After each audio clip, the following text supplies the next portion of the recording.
Hey, my name is Attorney Walter with Hnot III. We're going to be doing question 49. I really like this question. I got this from a judge in Georgia.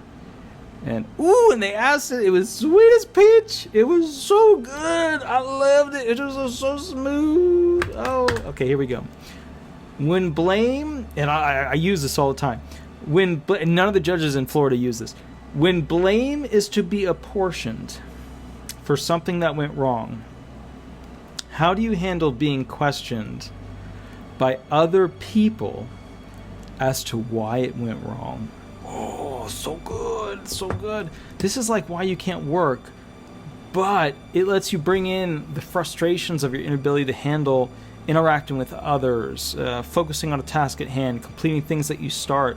It's just so good. It's pro claimant. You know, so many of these questions are pro SSA. Like, they're set up and designed to be favorable in answering in a way in which you could work, right? But this question is actually set up for you in a pro claimant manner, which is probably why you'll never hear it in a courtroom in Florida. But bottom line is, this is a question that I absolutely love. My foot is now stuck on because I'm on one of those like fold-out table thingies, and I have those jelly shoes on that they sell at Walmart because they're so cheap and they're so light. My knees hurt. So the bottom line is, my foot's stuck. But anyway, let's go back to this. When blame is to be apportioned. Oh, that's good. Well, you did something wrong.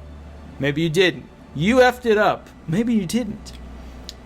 For something went wrong, how do you handle being questioned by other people? Oh, somebody thinks you're an idiot, and now they're going to get you for it, as to why it went wrong.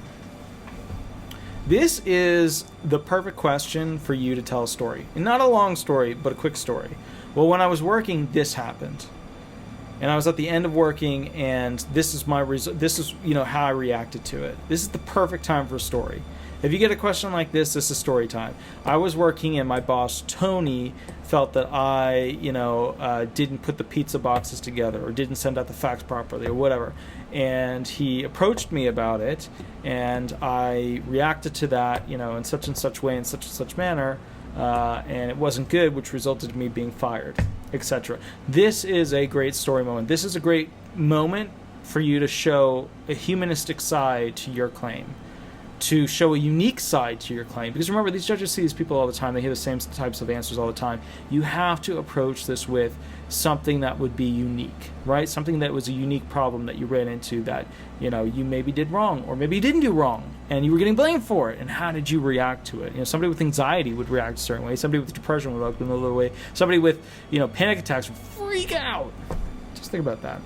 If this video helps you, please subscribe, and please leave me 5-star reviews wherever you can, because they help me be competitive in the market against firms that have millions and millions of dollars for advertising and stuff like that. And that's just not the amount. And here's the thing. I don't know if you guys know this, but you probably do know this at this point, but the better a job I do, the less money I make.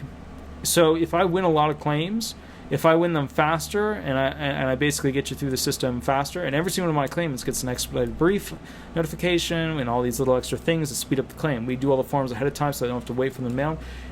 The bottom line here is that I make significantly less than most attorneys that do this, because I fight harder and get you through faster, which means I make less. Which means I make less to advertise. So, but anyways, I hope these tutorial videos help you guys. We're about to go on to 50 of the top 200. So either way, I'll catch you a little bit later. We'll go from there. And thank you so much. Bye-bye.